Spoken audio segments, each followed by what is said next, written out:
Great. Terry, if you could reintroduce yourself real quick. I'm sorry about that. Hi, everyone. My name is Terry Smith, pronouns he, him, and his.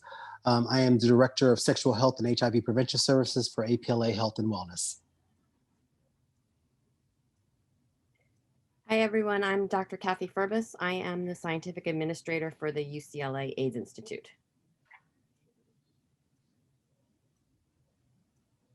Hi, good evening, everyone. It's a pleasure to be here. My name is Milo Santos, and I'm an associate professor at the Department of Community Health Systems at UCSF, and I'm a senior research scientist with the San Francisco Department of Public Health. And my pronouns are he, him, and his. Hi, y'all. My name is Danny Gonzalez. My pronouns are he, him, his. I'm the Community Engagement Associate for the Los Angeles LGBT Center. I'm really excited to talk to y'all. Thank you for inviting me here. Great. Thank you so much. So I guess we'll just jump right in. So obviously COVID-19 has left nothing unaffected, especially within the world of HIV and AIDS. There has been so many examples of a lot of resources for HIV efforts being converted and also, just converted and supplemented in the fight with COVID-19. And I was wondering if we could go through each of your organizations respectively and just discuss how and in what ways the pandemic has affected your organization's work. And I think we'll start with Danny, if you'd like to go. Absolutely. So we are the Los Angeles LGBT Center. We are the largest and oldest LGBT resource center in the world. I'm always really excited to say that because we've been doing it for so long, since 1969, that we have such a broad spectrum of services. And all of those have been affected so deeply by the pandemic. So really the main thing that we've had to do is just pivot. When it comes, we have a federally qualified health center, meaning that people can come to us for primary care, for testing, and also now for COVID testing as well. And that has been a challenge in and of itself in regards to getting HIV counseling in the same way, or people just coming in to get tested. People are scared because of COVID. People don't want to come into a clinic unless they desperately need to. And that doesn't really help fight the pandemics that we're going against within our own communities outside of COVID. So it's been a tough one for sure, but we've been pivoting and really trying our best to be there for our community in ways that we've never been there before. We have an entire senior services building that is robust and provides so much support and love to our LGBT elders. All of that has been shut down right now. So we're finding ways that we are still showing our seniors love. We're still showing seniors that they matter and that the center is there for them. This last Wednesday for Thanksgiving, we just delivered 500 meals to our seniors who are at home. So we're just finding new and creative ways to go out into the community and make sure that everybody knows that the center is still here for them. Absolutely. And creativity is one of the most important resources right now for any organization, especially one dedicated to a cause like this one. Milo, would you like to talk about how the pandemic has changed your work? Yeah, sure, absolutely. So my work in particular focuses on doing research with the intersection between substance use and HIV. And unfortunately, during this stressful time, there's a lot of stressors that has increased in the populations that we have been working with. And whenever stressful events like a pandemic happens, that could function as a trigger for increased substance use and increased stressors that can increase alcohol use disorders. And my research group is developing interventions that try and address the risk associated with substance use and also the secondary risk associated with HIV risk that might result from increased substance use. And it's been really challenging trying to support folks and meet people where they're at while this pandemic is going on. And for some of the reasons that Danny had shared, there's a lot of fear among folks in terms of safety and trying to make sure that they are not exposed to COVID when they're accessing the treatment services and treatment research intervention studies that we provide. And at the same time, our staff is really dedicated in terms of making sure that they sustain the services and the interventions and the counseling that they provide to participants in these trials, even in the context of COVID. And similar to the folks at the LA LGBT Center, we've done a lot of pivoting in terms of moving things that we used to do in person to just a lot of virtual visits, virtual one-on-one counseling. We've limited the contact with participants as much as possible. And we'd like to think that this is a really critical time to continue the different treatment options for folks who might be experiencing substance use disorders. And so we're just trying to provide that as much as possible, even with the limited capacity that we can do without being able to do things physically. Thank you. And I think your statements on the difficulty of accessing or the difficulty of encouraging individuals to access resources is most likely definitely an issue that Terry, I think APLA must be experiencing. So I think this is a perfect transition to your discussion of APLA health and how it's been affected. Sure. So I'm going to echo a lot of the comments that were made by Danny and the other speaker around how the issue of pivoting has really become something that we've had to do.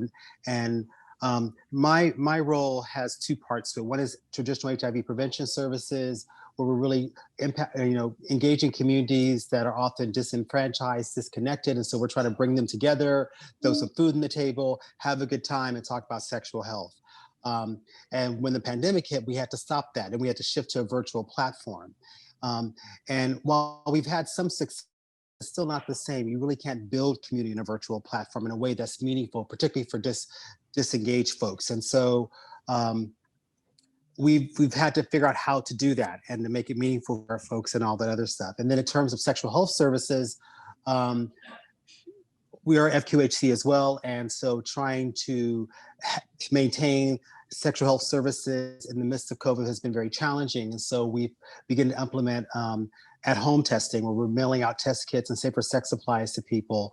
And again, all of it's about just how we think quickly on our feet and are building a plane as we fly, and a lot of trial and error in terms of how we keep our community engaged. And then also during the pandemic, making sure that our folks are getting accurate information because there's so much stuff out there. So how do we keep them engaged? How do we let them know what the latest stay-at-home order is, how they can protect themselves, how they can get PPE, whether they get a COVID test, all those things.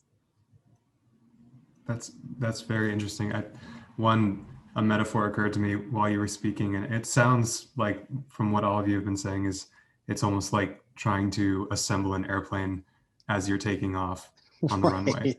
Yes. Accurate. Well, Kathie, I'm wondering, at the UCLA AIDS Institute, obviously you've had a really, really important role in the AIDS Institute's transition to working on COVID. And could you describe that transition and to what extent and what that looks like? Sure. Yeah. And I have to echo that the building a plane analogy, we say it on a daily basis. Oh, wow. Because you really, so the one thing I want to say that's been really interesting is, so the university shut down right in the beginning when everything shut down, and research was shut down. The only research that was allowed to happen on campus was COVID related research. And so we really we pivoted in a big way, put a group of HIV AIDS researchers who, it's funny, people that I hadn't worked with in like 20 years, all of a sudden they were calling me because they were going to be doing some support for one part of this project. And I kind of felt like, to a certain extent, like the old band got back together. And everybody really came together in a way that was, first of all, that brought all the knowledge that we've had over the years from HIV AIDS, how to do research, how to start from scratch, how to how to fight against bureaucracies that aren't ready for you to kind of be there.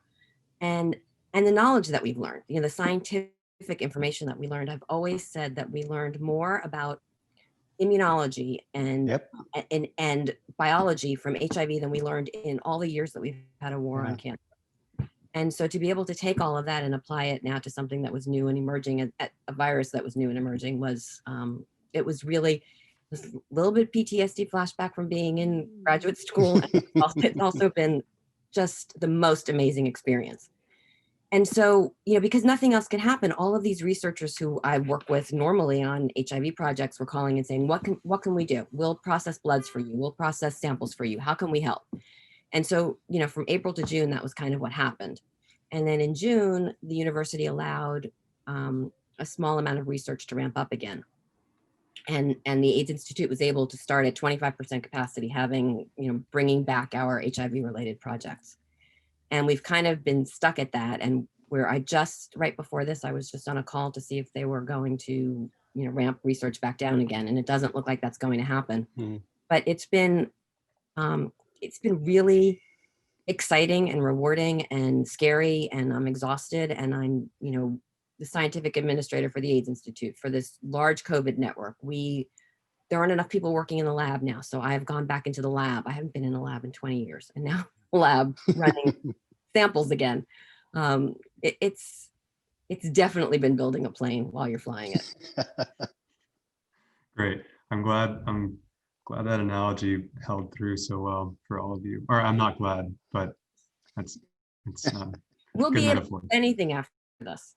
Yeah. Yes, exactly. That plane is going to be the most sturdy plane that has ever flown. Yep.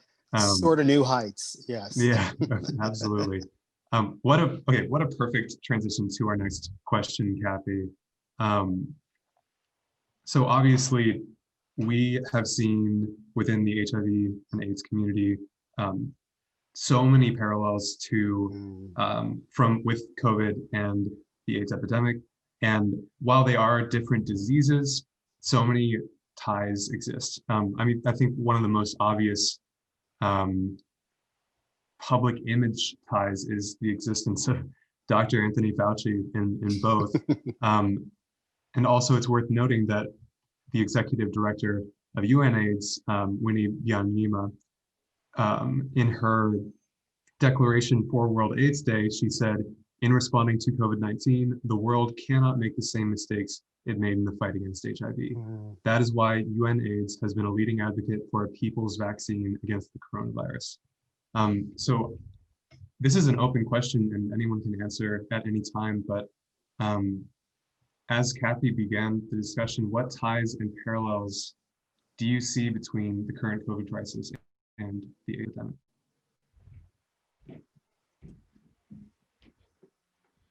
I'm happy to share. One of the projects that I was fortunate enough to get involved with during this time was research with one of the social networking sites for men who have sex with men called Hornet, and also in collaboration with PAC Global, which is a close collaborator of Terry Smith's organization. And they created this survey during the COVID pandemic that evaluated how the pandemic has impacted the access for HIV prevention and treatment services for gay men and other men who have sex with men worldwide. And what the study found was the reductions in access for different HIV prevention and HIV treatment services was most pronounced among the populations that we also know are disproportionately impacted by HIV. So in particular, racial and ethnic minoritized groups, immigrants, sex workers, people without health insurance.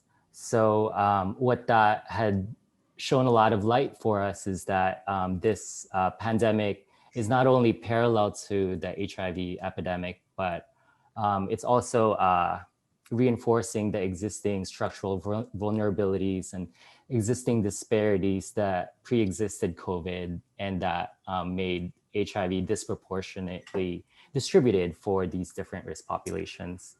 So I think that's one important parallel, is that things like racism, xenophobia, things like anti-sex work stigma, HIV stigma, those things all function to reinforce vulnerabilities of populations that are at risk, not just for COVID, but also for HIV. Yeah, I think that's really important to note. And I think it's so unfortunate that we learned so much from fighting HIV. I mean, I've been involved in HIV/AIDS research since I was a graduate student, since the beginning of the epidemic, actually since I was in college and was volunteering, in hospitals in New York. And we learned so much, and we've not really capitalized on it.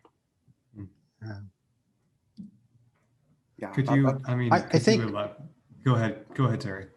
I was just going to say, I think the other thing that when you think back to the early days of the epidemic, kind of the lack of federal leadership, and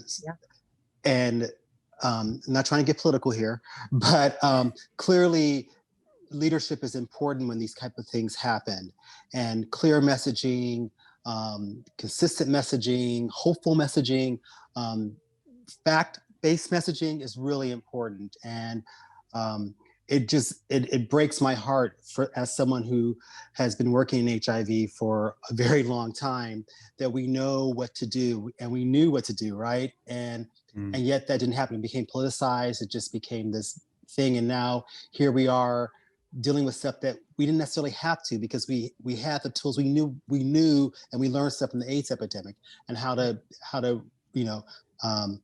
galvanize community and get a message going and all that. And like public health just took a hard hit in this COVID epidemic. Yep. Definitely. And what I would add is seeing again how community cares for itself, and how community cares for the community, whether or not the larger administration is out there caring for us. I mean, in this time, we've seen people come together in ways that are really beautiful. I mean, out of pain, out of necessity, out of need, but we're seeing people come together and provide for each other in the same way that happened in the AIDS epidemic, because that's the necessity at this time. And of course, we just need people to believe science. It's something that lacked back in the AIDS epidemic, and it's definitely something that's lacking today. We just need people to be believing scientists and the people who know best. And I think now, also not trying to be political, but as the messaging is going to change, there's so much that we know that doesn't work. Shame does not work. We're not going to reach people if we shame them. Right. We know how to do this. We have to do it. We really, and as we're rolling out these vaccines, that is going to become so incredibly critical that we really reach back to those lessons and the things that didn't work. Yeah. Yeah, I love that, Kathie. And I think just thinking about, meeting people where they're at and talking about reduction of risk, as opposed to an abstinence-based model that, very like aggressive and strict approaches for mitigating the pandemic, unfortunately has a very negative impact on people's mental health. And, it's like this trade-off that we have to provide, we have to provide for people's health holistically, and supporting people with options that can maybe reduce the risk to the point where they're comfortable, but also allowing them with some outlets where they can also do self-care and not be isolated. And, for certain populations like LGBTQI plus communities who are already isolated, or who might be housed in situations where they might not have as much safety, these things are important, having communication plans and systems in place, so that there's additional options for folks who might need additional support, because a one-size-fits-all approach might not necessarily work.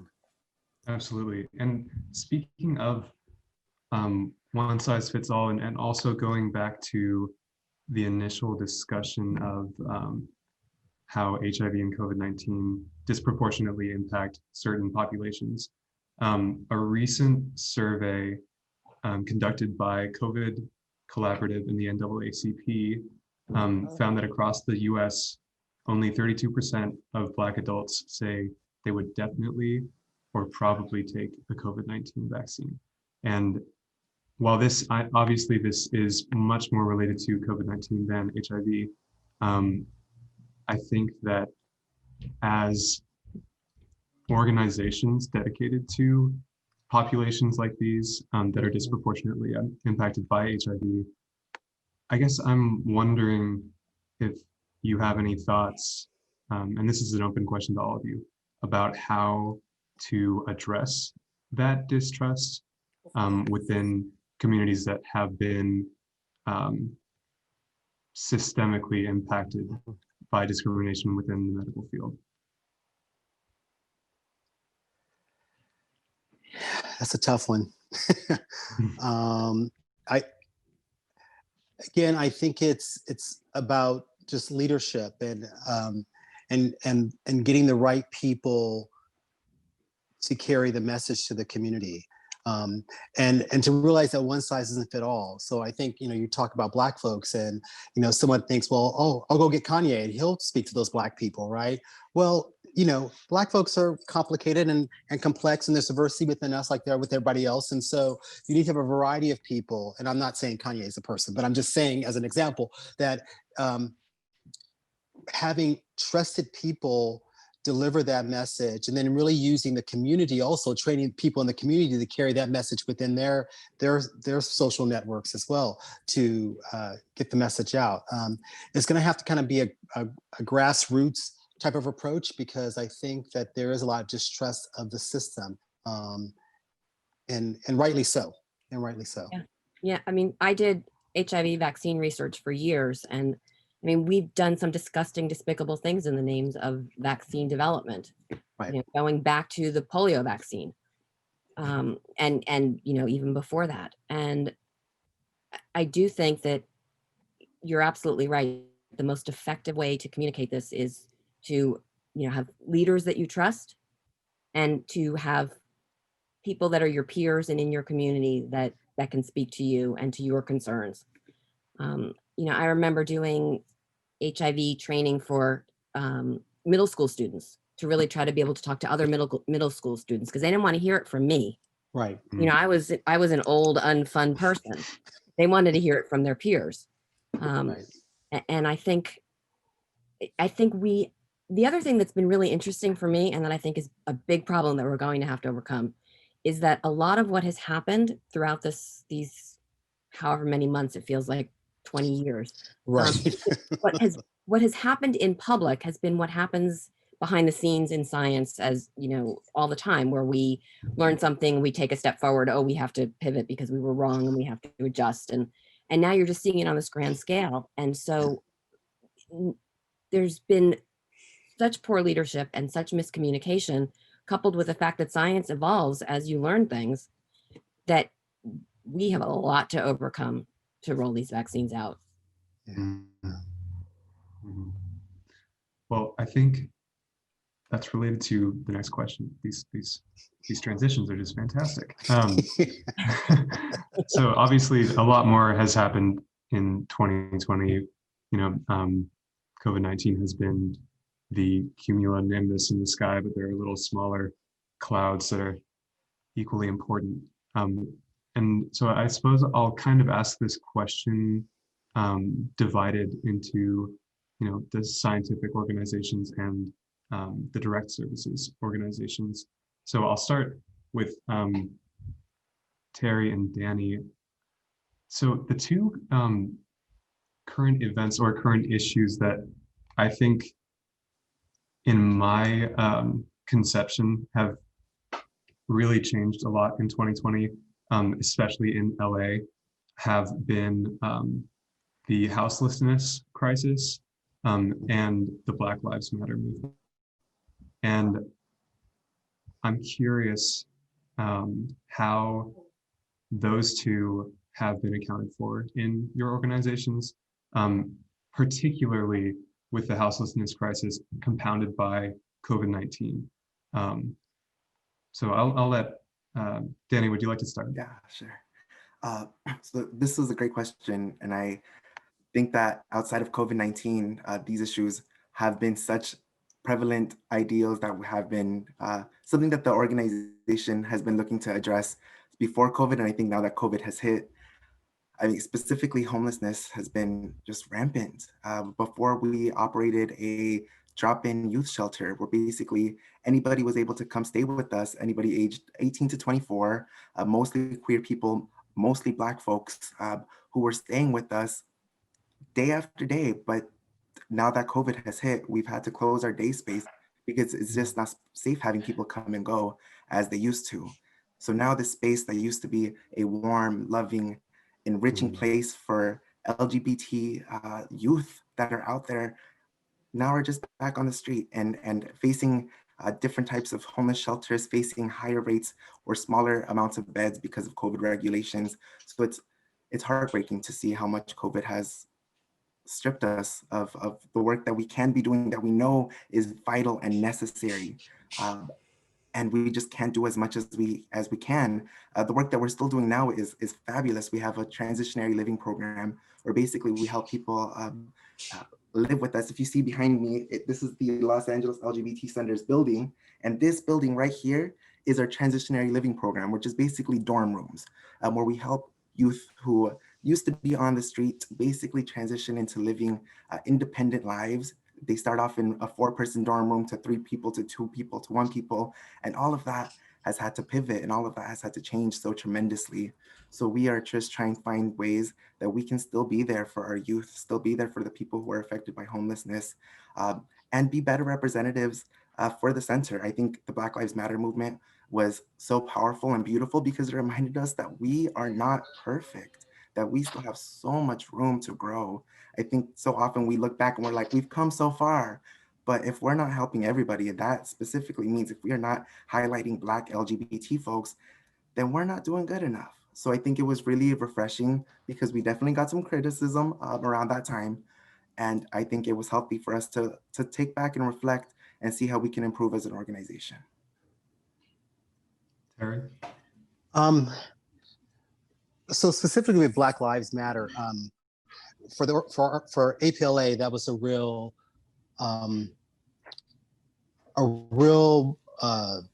significant moment within the organization. And basically what we decided to do, senior leadership on our board, was to take an internal look at the organization itself, to look at the experience of our Black staff and how they felt they were being treated by the organization. APLA has this reputation as being this gay white organization. And although majority of people we serve are people of color, similar to what the center has, I'm sure. And yet we have a number of Black staff. The majority of my staff are Black. And we thought it was really important for us to take a moment to kind of look at what their experience was. How were they experiencing racism and microaggression and all the ugliness that people experience? Because I do think that a lot of times we get in these little cocoons of our organization and think that we're just kind of heaven on earth, and that isn't the experience for a lot of people. And so we brought in an outside consultant and had some really tough conversations, which led to the board making a resolution to begin the journey to becoming an anti-racist organization, and really beginning to look at the lives of Black folks in our organization, as well as our clients, but really starting with our staff, because we feel if our staff are happy and well, that's going to translate to the clients. And so we really use the movement of Black Lives Matter to really cause some change within the organization. In terms of the homelessness issues, it's something that we've looked at for a long time as an organization and have done a lot of work on policy level to really try to figure out where we want to go with this and what we as an organization are doing. And so we are still looking at that. But I think that the two events together are so, what's the word I'm looking for? Are just so reflective of just kind of the times when you throw COVID in there and other stuff, and it just has been really challenging. Absolutely. And in regards to houselessness, as the APLA, obviously you have been I'm sure, addressing that issue. And how has that changed with COVID? How, how are you accommodating those populations? Well, so we have a housing department, although a lot of those services for people living with HIV, which is great. But then for folks who are not living with HIV, there's not a lot out there. And so our housing services have been impacted by COVID because staff have been, furloughed and not working as much, and there aren't places available and all that other stuff. So there has been an impact. And as an organization, figuring out kind of what is going to be our response to the housing issue here in LA. Absolutely.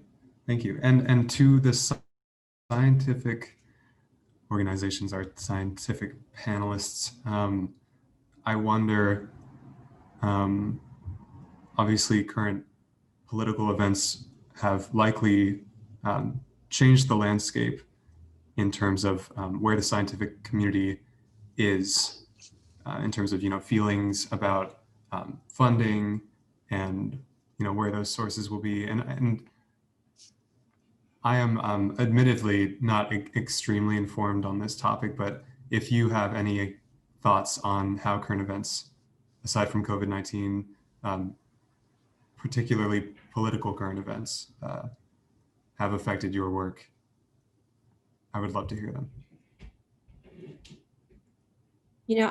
I think we've experienced such a war on science over the last 4 years that, we've kind of been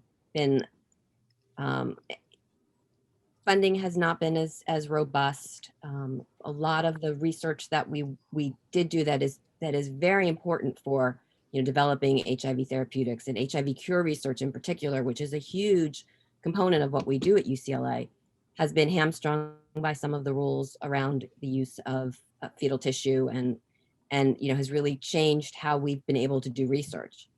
And that's kind of like on a nitty-gritty day-to-day basis, but the fact that science as a field has not really been embraced has been very difficult. And I'm very hopeful that we'll move forward from that. There's a lot, but there's still going to be a lot that we're going to be, 50% of the country doesn't believe that COVID is real. There are people who are dying from COVID who are saying to their doctors, I don't have COVID, this is a hoax. This is not real. So kind of going back to the whole issue that you can't shame people into something, we have to somehow bring people back to together to really understand that we're not getting out of we're not getting out of HIV AIDS, we're not getting out of malaria, we're not getting out of, COVID, we're not getting out of any of the things that we have that impact us around the world without science. And Beautiful. that's going to be a challenge. Yeah. And we have to remember that we can't just be bullish and run over people and say you're stupid for not believing in science. Absolutely. And I guess for me, in terms of the intersection between public health research and current events, in particular, Black Lives Matter, and more attention to anti-racism, there's two things that I guess were particularly struck me that was particularly noteworthy. One example is when I think 1,200 public health practitioners and scientists wrote an open letter supporting Black Lives Matter and the anti-racist demonstrations from a public health perspective, and doing a review on why it's important and it supersedes any concern over COVID because of a mass gathering. And, it was really exciting and empowering to see a group of scientists and researchers take their knowledge and also apply that in support of a movement that is occurring in the context of the pandemic, and provide demonstrators with the tools and the language so that they're not attacked by folks for making COVID-19 worse. And I really appreciated the framing of that open letter, how it discussed the fact that COVID disproportionately impacts communities of color, Black, Indigenous, people of color, and white supremacy is the cause of that disproportionate burden of COVID-19 in those communities. White supremacy supersedes COVID-19, and in order to dismantle white supremacy, the civil demonstrations for Black Lives Matter, to support Black Lives Matter movement is necessary even in the context of COVID. So when I read that, I was very moved, and I just felt that that was something that I would have never imagined seeing, like, a few years ago. And in fact, there were other incidents that have been occurring for decades, many years now. It's never gone away. It's just been filmed, before George Floyd and Breonna Taylor. There were countless other incidences, but I'm so happy to see that there was a turning point that happened this year. The other thing from a researcher point of view that I'm excited about is that the current events has also shown the light in the discrepancies in academia and the barriers that minoritized communities experience in science and in research. And in my institution, I think that has started and initiated a lot of conversations to try and really understand what the structural issues are that are causing disparate outcomes for evaluations, for promotions, for opportunities for minoritized researchers and for minoritized faculty in research institutions in academia. And those conversations are long overdue, and I'm excited that those things are happening. And then I guess the last thing that I would add to is there's the shifting emphasis on research where it's no longer sufficient to talk about racial and ethnic disparities in research findings. I'm excited to see that there's a greater push for researchers to acknowledge and name racism and institutional structures that drive these disparities. Mm-hmm. And I think that those things are necessary to move the needle forward, because otherwise, the worst case scenario, and I think the worst thing that could happen is something like the example from our Surgeon General, who talked about racial and ethnic disparities, but then blamed it on populations because of behaviors that might be associated with underlying conditions. And it's really totally missing the point that there are structural factors that are driving comorbidities. And so without addressing those structural factors, then we as public health and researchers in the community are not gonna be able to make a sustained impact. I'll share a little paper that kind of summarizes some of those suggestions for researchers in terms of articulating racial and ethnic differences from a more, I guess, using a more critical race theory lens. And I sent it in the chat if anyone's interested. Yeah, thank you so much.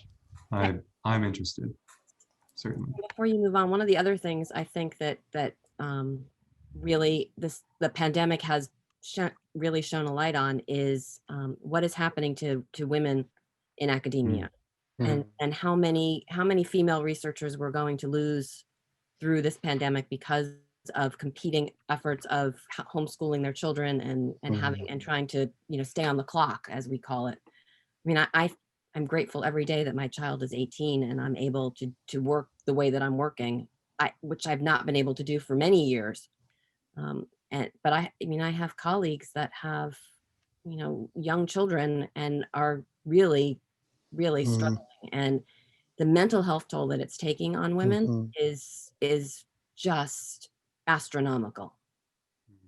And I think that's something that really needs to be thought about as well. Absolutely. And do you see the beginning of that address occurring, or do you think that more energy is needed to galvanize such a conversation? No, I think it's been identified. No, I don't think it's really being addressed. I think we're playing whack-a-mole in so many ways right now. Yeah. To be honest, I mean, I agree that, I think through all of this as institutions, we're really starting to look at so many of the places that we failed, so many of our staff, and so many of our, from an academic medical center, from our patients, the implicit biases that are brought into patient care, around race and about, and around gender and around, around the use of, substance abuse and just those discussions is, the assuming that somebody that is using substances in a way to self-medicate, that is, that's a flaw in their personality. That's something that they've done wrong, instead of addressing it as what it really is. Those are all things that I think have really come to light through all of this. Absolutely. Yeah. Thank you so much, everyone, for your contributions. My mind has been filled with information, and it'll stick there, you can tell. To completely overextend the metaphor of building an airplane as you make it, you could say that the different components of this airplane are melded together with silver linings. I think that a lot of organizations, and if you could go to the next slide, Lily. I think a lot of organizations are kind of realizing things about their own identity and their own capabilities as a result of COVID-19 that would never have been previously understood. And I think that while, of course, it is so important to recognize the completely detrimental effects that such a pandemic has had, I'm not sure that paints the full picture. So I guess to kind of have a positive note, I'm wondering, what new development or what new kind of idea in your line of work is something that is genuinely exciting to you and in the community within which you work in. And anyone can start. I would say, I'm sorry. Go, Terry, please. I would say there are two things that really excite me. One is the launching of our at-home testing program called Swab and Chill, where we'll mail out an HIV test kit to people. And then once they get that kit, either they can just go ahead and do the test, or the staff person can walk them through how to do it via Zoom, or we even have set up a YouTube thing where they can go and check it out. And what I'm excited about that is getting those folks who might not come into a clinic, even pre-COVID. So it's really kind of getting that out there, and we're going to expand to STD, HIV, and STD next year. And the other thing too is I think as an FQHC, the offering of telemedicine. So not having have to have people come in, I think is really kind of recognizing the fact that people's time is valuable, and that if they can have a conversation with the doctor, check in, do their prep and all this other stuff via telemedicine, go get their their labs done, all this other stuff. It's really respecting people's time. And so I think that this is making us think much more efficiently and actually in the long run enable us to serve more people. So those are two things I'm most excited about. Love that. For me, I feel like this pandemic has been so dark for so many people. I feel like specifically there's been so much just heavy energy. So I am so grateful that my job allows me to have fun and come up with events that are joyous and light and exciting. For Halloween, we had an Elvira screening, and that was amazing. That was so fun and exciting and buoyant. And being able to put together things like that. We have a holiday marketplace coming up where we're connecting small local vendors to just the center community. We're calling seniors just to make sure that our seniors who are isolated are doing okay. So there's just so many opportunities within the center and within my own role that I have the ability to spread light, to spread joy, to spread a little bit of heartfelt love in a time that is so dark for so many people. And I'm so grateful that my creativity and my daily efforts helps brighten people's day. If I could do that for the rest of the pandemic, I'd be thrilled. So that's for sure my Beautiful. That's beautiful. I'm excited about the vaccines. Absolutely. Me too. Less of a silver lining and more of a silver-plated type of thing. I want to get back to doing HIV cure research. Absolutely. I guess, yeah, one exciting thing that came out from this that folks have already touched on is that a lot of our assumptions on how certain things need to be done a certain way actually prove that there's multiple models that can work.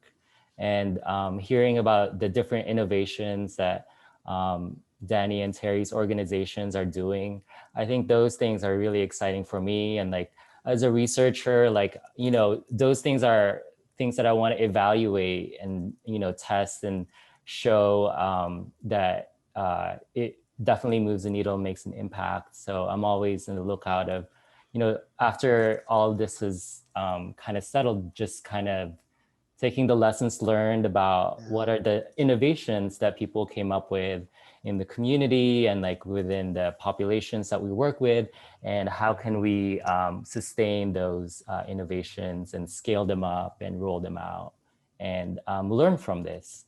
And hopefully just leverage the things that we realized were things that we could do a little differently. And I also think people learn different ways to work together than they worked before. And I think I see here, at least at UCLA, you know, a kind of bringing together of people who from different areas who never really worked together before. And I feel like no matter what project you then want to transfer that to, you're really going to have brought in all of these different creative minds and different areas of expertise to really bring to solving a problem. And I think that's been really cool. Great. Well, those were all very nice to hear. And my next question, I think, you know, if someone here, anyone in the audience is like me and is completely inspired by this discussion and wants to do more, what can students, undergraduate, graduate, even high school, what are, you know, things on an individual basis or a group basis that students can do to support your organizations in any way?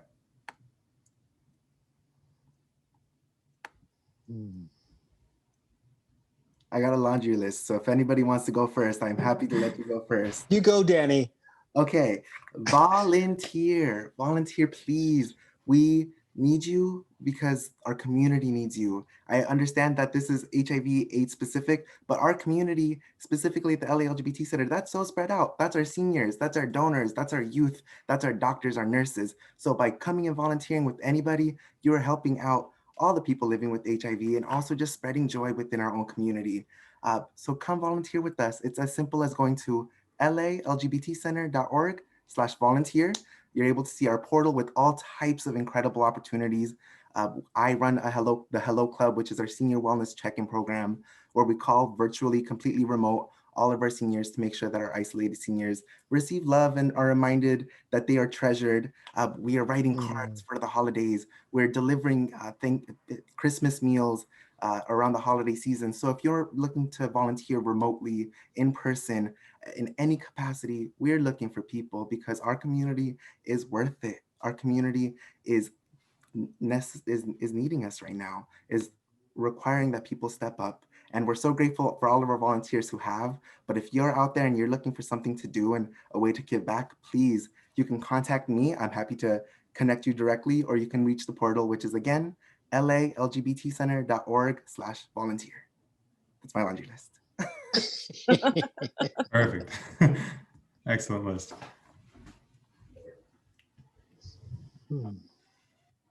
I mean, for us, unfortunately, we are limited by the fact that the university is not allowed to have students, of course, on campus. But I would say it's important to start talking about the importance of vaccines. Mm-hmm. I would say go volunteer with Danny. That's what I really would say to do. Volunteer with Carrie too. I've worked with both organizations for years. They're phenomenal. Yeah. I would. I mean, right now, the primary volunteer opportunity would be through our through NLP, Necessity of Life program, which is our food pantry. Where we distribute all these groceries and all that. But we've limited the number of volunteers just because of the whole COVID situation. But certainly, go to our website and check out what opportunities are there. I think in terms of supporting, it's just really letting folks know about the services that are out there. That if folks want to get tested for HIV, STD, they can contact us. I think that if people want to, talk about the vaccine, I think is really important because I think that is translating that information to their peer group. I think is really important. The importance of wearing a mask, social distancing, all that other stuff to really kind of help us get through this time. Because, you talked earlier about it. You asked a question about the parallel between the AIDS epidemic and this time. And one of the things that was really beautiful about that time was that it was really the community who kind of led the way out of this. And while there were professional people working and all the other stuff, it's really community folks getting together, taking care of each other, and moving this forward. And so I think students have a wonderful opportunity to really help, the conversation within their peer group around how we get through this time. Great. I also want to encourage folks to volunteer. I want to share that after undergrad, I started volunteering for an HIV testing organization in San Francisco. And that was one of the reasons why I eventually went back to school and got my MPH. So my message to folks is that, if some of the things that we've talked about today is exciting or interesting to you, I want to encourage you to pursue that interest and get involved in the wonderful organizations down there and see if this is a great fit. And if it does, match your passion, then definitely continue to get involved, whether it's volunteering or going back to school so that you can get additional training. So you can do research or you can run programs within these wonderful organizations. I think, you have, you're in a unique time where you're able to explore the things that would match your interests. And, I really want to champion this opportunity for you all. And then if folks are interested in the San Francisco Department of Public Health, we actually have a summer HIV research program for underrepresented minorities in research. That's a 12-week paid mentorship program for folks who are interested in HIV research. So I'm gonna send the link in the chat. And if folks have any questions about that internship program, please let me know. And I wanna encourage you all to check it out. And if it's something that would be a good fit. Great. Well, I want to take a moment to thank our panelists so much for being here. I'm sure that everyone with their cameras off is clapping just as much as I am right now. What a fantastic conversation. And now I am hoping if anyone has questions, anyone in the audience, you can unmute yourself or raise your hand, and or you can put it in the chat. Any questions at all for any of the panelists, or just general questions.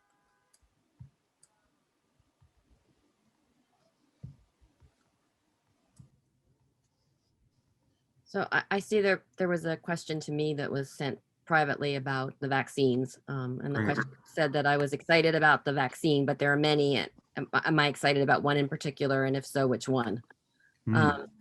So, you know, obviously the data have not yet really been shared. What we've seen are press releases. I'm very excited to see the data. The data, the little bit that has been released from both RNA vaccines looks, if it really holds up, you know, once the actual data are poured over by all of us, those are very exciting. I mean, and I was very skeptical. I was in this isn't going to work. We've never done this. It hasn't worked in any of the other instances where we've tried to make these RNA vaccines. If what has been put out there is really true, that is probably one of the most exciting things that has ever happened in my lifetime. Wow. So, you know, right now, that's kind of where I've seen the data, the little bit that I've seen. So those are the ones that I'm the most excited about. You know, the other trials have not finished, but the fact that there is a potential light at the end of the tunnel is just so wonderful. I want it so badly. I mean, it's so long saying 2022 people, 2022. Now I'm really hoping it's 2021. Yes. Yeah. You're not alone. We're all right there with you. Oh, yeah, it's a I do universal think it's going to be feeling. important that people are I think one of the things that medicine doesn't do well is be honest with people about what is going to happen from a medication or a procedure, or, you know, things are minimized. You know, you're going to get radiation therapy for cancer. You might be a little bit tired. You're going to be on your butt. Right. And they don't tell you that. We need to be honest that the side effects from these vaccines are going to be significant, but they're going to be short-lived. And that you're going to feel like crap, but it's not because you have COVID. The vaccine didn't give you COVID. That means that your body's making an immune response. That's what it's supposed to do. Yeah. So those are going to be very important things that we're going to need to start messaging. Yeah, absolutely.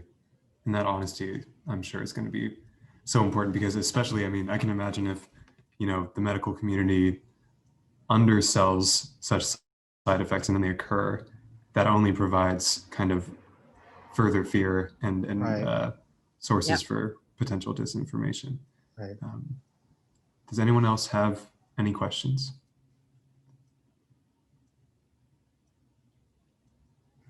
And if so, you can just unmute yourselves.